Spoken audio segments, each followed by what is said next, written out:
Assalamualaikum warahmatullahi wabarakatuh. Waalaikumsalam warahmatullahi wabarakatuh.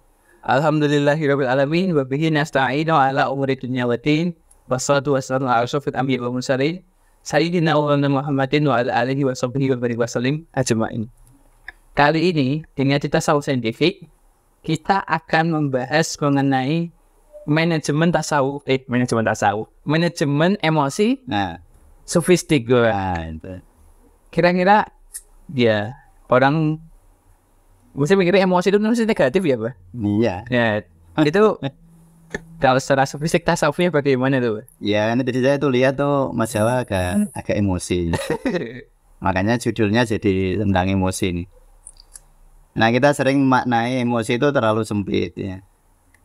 Jadi emosi itu nggak selalu negatif, seperti stres itu loh. Oh. Stres kan ada distress, ada eustress ya.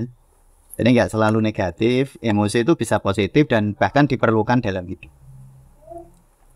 Tetapi memang yang menjadi persoalan adalah yang sebenarnya jadi perdebatan bahwa emosi itu penting. Saya kira semua orang, para ahli mengakui lah ya. Tapi yang jadi perdebatan dosisnya seberapa emosi itu dibutuhkan.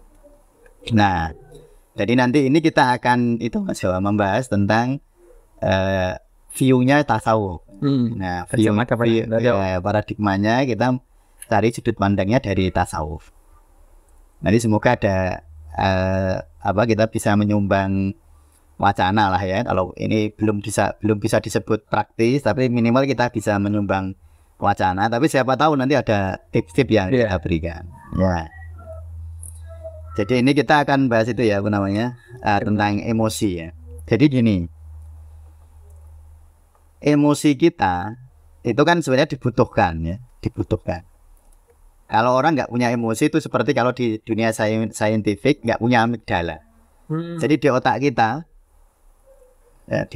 itu ada namanya amigdala. Amigdala itu dia ada di tengah otak yang fungsinya dia untuk merespon emosi. Jadi kalau saya lihat Mas Jawa lalu saya marah, kira-kira respon saya apa tak jotosi, apa saya diem aja, apa saya mas tangan atau gigi saya menggeretak itu yang milih amigdala. Nah kalau amigdalanya hilang, emosinya hilang. Jadi kalau dimarahin ya cuma gini aja, nggak ada respon. Dihina nggak ada respon, dipuji nggak ada respon. Itu tentu tidak kita harapkan seperti itu. Tapi yang paling penting sebenarnya respon ini bagaimana produktif. Nah, emosi baru produktif setelah disadari. Nah, ini dalam tasawuf. Emosi menjadi produktif setelah kita qanaah. Qanaah itu gini Mas. Jadi kalau di tasawuf itu ini yang selalu saya ulang-ulang ya. Bahwa sebenarnya segala sesuatu akan menjadi tepat dosisnya setelah kita terima, setelah kita qanaah. Ya contohnya sesuatu. Setelah kita menerima, nanti tindakan kita atau apa yang keluar, apa yang terekspresi ya, setelah kita qanaah itu benar, dosisnya tepat. Jadi dosis emosi nggak bisa diindra, nggak bisa diukur dengan misalnya hormon kortisolnya berapa miligram sih, nggak bisa gitu. Hormon adrenalinnya harus berapa biar emosinya tepat. Ya mungkin suatu saat kalau Mas Jawair nanti mau jadi dokter, neliti itu ya, bisa jadi loh itu. Bisa jadi. Jadi kalau orang emosinya tepat itu yang hormon kortisolnya berapa? Yang denyut nadinya berapa? Detaknya berapa? Oh itu mungkin bisa ya, tapi untuk saat ini saya kira belum ada. Tapi sebenarnya yang paling tepat bukan itu sih, bukan ukuran ini. Ukuran hormonalnya atau biomarker ada namanya. Kalau di kedokteran itu ada istilah biomarker. Biomarker itu penanda biologis. Misalnya biomarker kanker itu apa? Biomarker gula nih, Pak. Biomarker gula itu apa ya? Dari darah. Yang biomarker stres itu biasanya yang dipakai itu kortisol. Hormon kortisol dan hormon adrenalin itu biasanya yang dipakai untuk biomarker stres. Tapi sekali saya kira itu bukan itu yang paling penting, Mas. Tapi yang paling penting tekniknya sekarang ya. Oh ya, jadi nanti ini ada tekniknya. Jadi qanaah. Contoh ini kita langsung praktek aja. Misalnya Mas Jawa itu marah. Marahnya harus diterima dulu. Oh saya marah. Lalu kita bilang kepada Allah, ya Allah saya marah. Nanti setelah Mas Jawa menghayati rasa penerimaan itu, rasa menerima bahwa saya marah. Kalau Mas Jawa marah, marahnya baik. Kalau Mas Jawa nggak marah, nggak marahnya baik. Karena akarnya benar. Jadi kalau orang berekspresi berdasarkan kemarahan, itu kan jadi buruk. Iya. Makanya di buku ini, di buku itu yang 200 jam ya, Iya. apa namanya, buku teori dan praktikum pendidikan tasawuf 200 jam. Nah, di situ saya jelaskan, yang penting bukan tindakannya, bukan ekspresinya yang penting. Yang penting ekspresi itu berakar dari apa? Ekspresi itu berakar dari apa? Dari apa? Dari niat yang bagaimana? Makanya di dalam Mas Jawa kalau membaca kitab Nashaikhul Ibad ya, mana kita bacain? Di situ kayaknya. Ya, misalnya baca kitab Nashaikhul Ibad ya ini. Nah, ini ada kitab Nashaikhul Ibad. Di sini dikatakan ada sebuah makalah yang sangat indah bagi saya. Ini bukan hadis ya, makalah itu kalau nggak keliru dari sahabat Rasulullah. Tapi saya matannya saya ingat. Inna aunallahi biqadri niyati abdi. Pertolongan Allah tergantung niat hambanya. Jadi yang paling penting niat, apalagi hadis ini terkenal di Arba'in Nawawi ya. Apa? Innamal a'malu binniyat, loh, populer sekali. Mas Jawa dan teman-teman sudah hafal. Jadi sebenarnya yang paling penting berarti apa, Mas Jawa? Niat ya. Niat. Nah, niat itu kan biji. Niat itu biji yang ada di dalam batin kita. Dan itu jadi gini, marah kalau niatnya betul, baik. Marah, nggak marah niatnya jelek, jelek juga. Ya. Kalau marah niatnya baik, baik. Nggak marah niatnya jelek, jelek. Apalagi marah niatnya jelek, jelek. Nggak marah niatnya baik, baik juga. Jadi sebenarnya yang penting nih, yang penting batin kita sendiri. Nah, jadi berarti akarnya di mana? Di batin, di kolbu kita.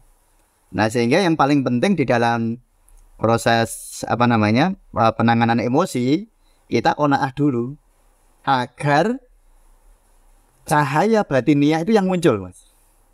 Jadi kalau Mas Jawair sedih, misalnya contoh, sedihnya diterima. Iya ya Allah, sedih ini saya terima. Iya. Ya, makanya saya membuat konsep itu konsep bala ya. Jadi teknik namanya ini yang baru saya sistematisasi. Sebenarnya teknik itu ya sudah sering saya pakai, cuma belum saya sistematisasi. Namanya metode bala. Bala itu nggih atau iya atau siap sekarang. Nah, bala kan di dalam Al-Quran kan ada ya, ashadahum alastu birabbikum, apakah aku ini Tuhanmu? Jawabnya kita apa? Syahidnya ya, kita menyaksikan nggih ya Allah. Nah itu nggih. Jadi segala sesuatu tuh dinggih dulu. Nggih, saya siap. Jadi misalnya marah, nggih saya siap. Saya siap menerima kemarahan ini. Bukan saya siap marah loh ya. Saya siap menerima sensasi marah ini. Jadi emosi itu sebenarnya Mas Jawa, emosi itu ada 4 kemungkinan ya. 1 ditolak. Ya. Ada 2 kemungkinan. 1 ditolak, 2 diterima, diqana'i. Ditolak itu ada 3. 1 Mas Jawa menekan. Mas Jawa kalau marah sama saya, karena takut kan ya. Terus ditekan, pura-pura nggak marah kan, padahal marah. Lalu ditekan ke dalam. Nanti ngumpet di mana itu marahnya? Ngumpet di dalam. Ngumpet di dalam tubuh. Yang kedua dilampiaskan. Itu juga menolak. Jadi yang di podcast kemarin kan sudah saya jelaskan. Oh berarti kalau itu memori dilampiaskan saja. Bukan, menerima itu nggak dilampiaskan. Berbeda 180 derajat. Menerima itu bersedia merasakan, menyadari sensasi yang ada. Bukan melampiaskan. Kalau melampiaskan kan nggak mau, Mas. Iya. Jadi misalnya saya marah sama Mas Jawair, kan saya nggak mau marah ini. Saya ingin mengeluarkan marah saya, lalu saya lampiaskan, tak buang gitu. Namanya melampiaskan, buruk ini. Yang ketiga lari.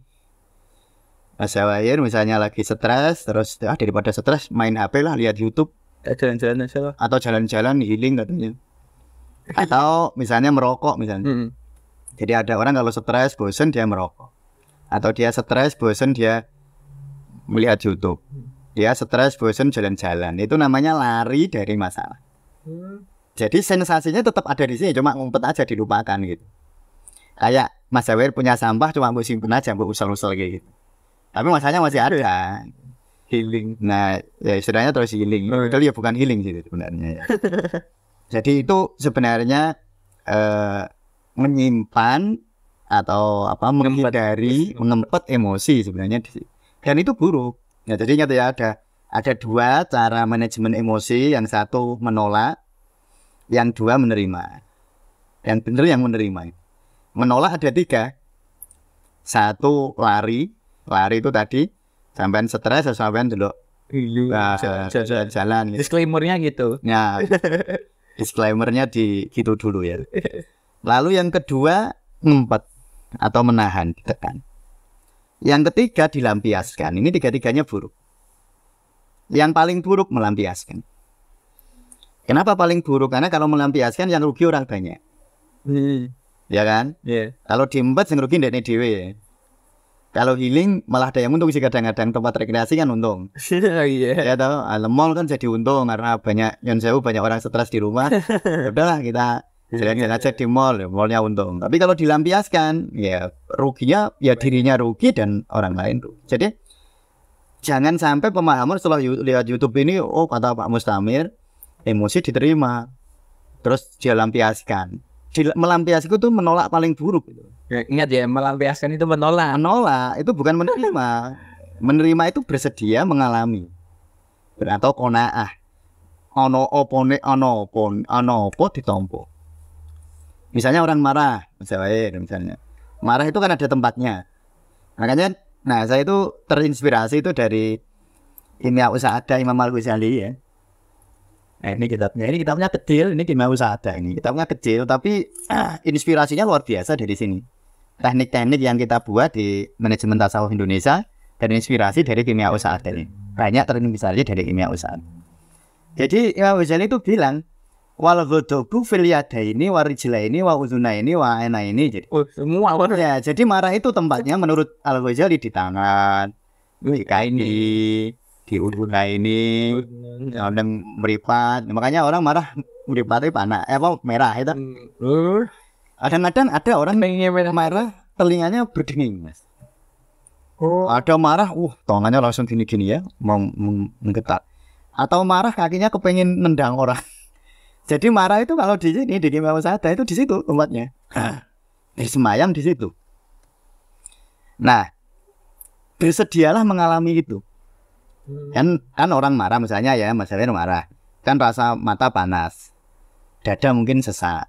Ya, bahu mungkin kencang, tangan mungkin, gigi mungkin menggeretak, tangan mungkin tremor jadi kayak orang gitu. Nah, itu diterima.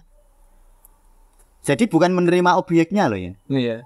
Bukan menerima misalnya Mas Jawair marah sama si B misalnya. Apa si C? Apa sih siapa biasanya itu, Pak? Si C sama si C. Bukan menerima si C. Jadi yang disebut qanaah itu bukan menerima objek dari luar bukannya. Bukan, menerima yang ada di dalam diri Mas Jawair. Jadi kalau marah kan ada. Marah itu kan kelihatannya di luar. Iya. Yeah. Marahin orang kan, tapi tempatnya di mana marah itu? Di dalam. Di sini, enggak di sana kan? Yeah. Kan dia marah kan ada. Nah, kan marah di sini kan, aku kan di sini. Yeah. Bukan di sana kan?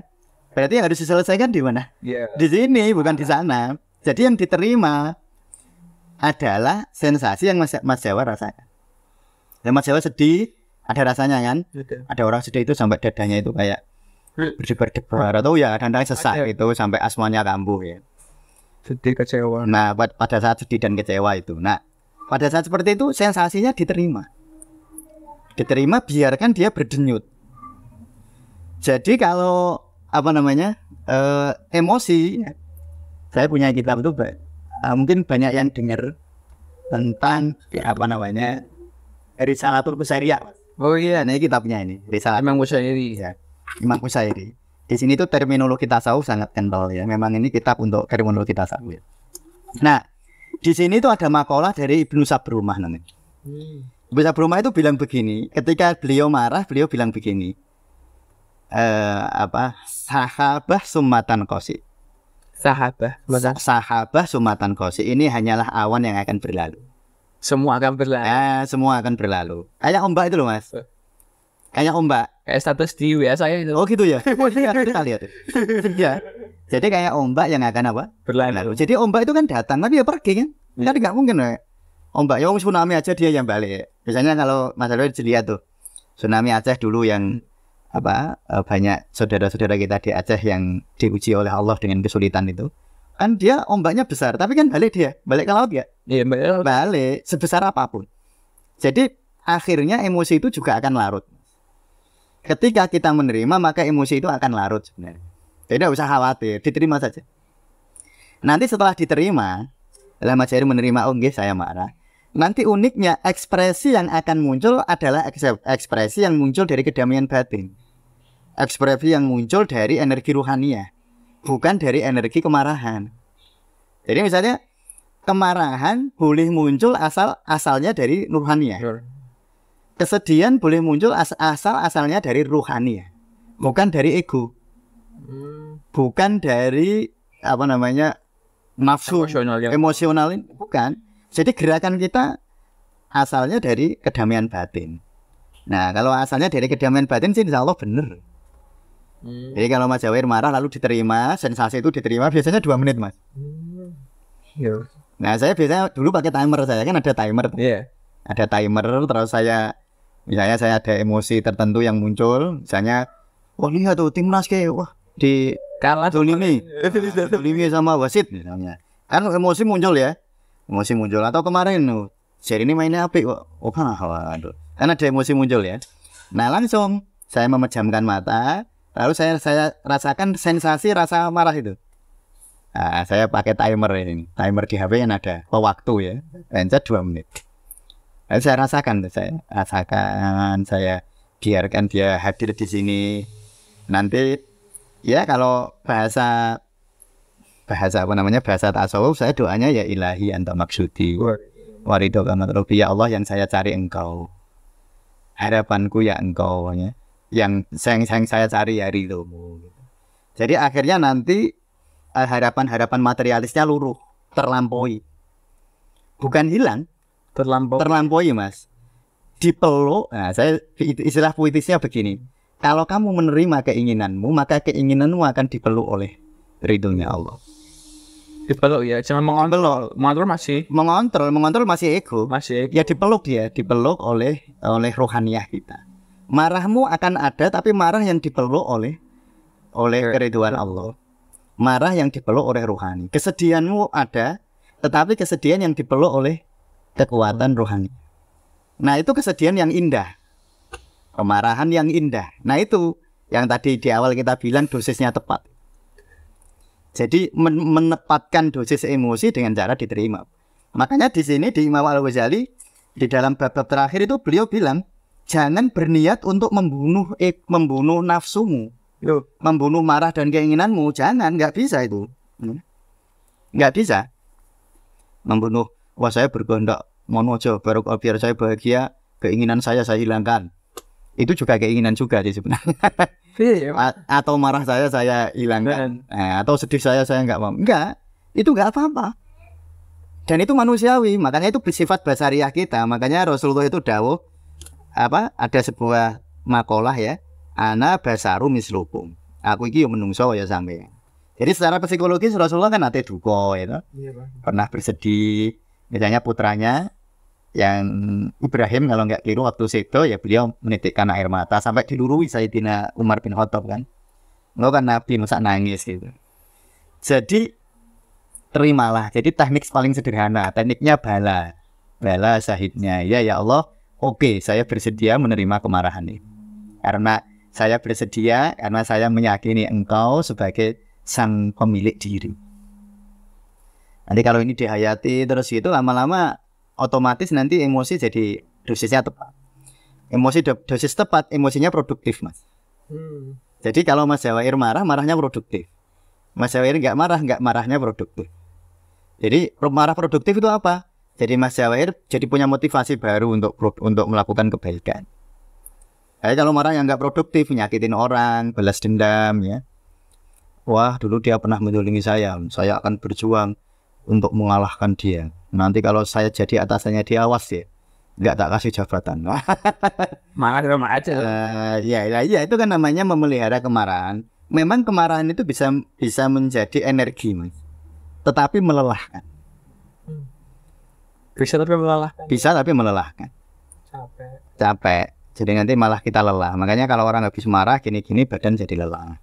Karena butuh energi. Misalnya kalau marah atau sedih ya semua emosi ya. Saya capek banget. Ya itu membutuhkan energi, Mas. Emosi itu kan emotion, energi yang bergerak. Kalau dia ditolak, dia akan membludak. Nah, kalau membludak nanti kayak tergerus itu, karena membludak banjir. Nah, nanti terus kayak tubuh kita kalau di secara fisiologis ya jantung berdetaknya kenceng.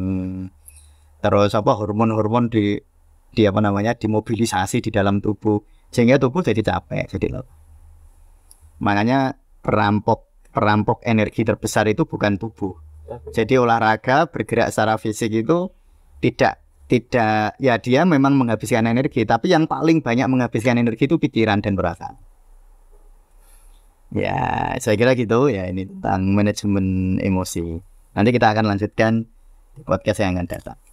Baik, kali ini mungkin loh emosi itu hal yang pasti semua manusia mengalami ya, Pak. Iyalah. Masa gak mengalami? Iya.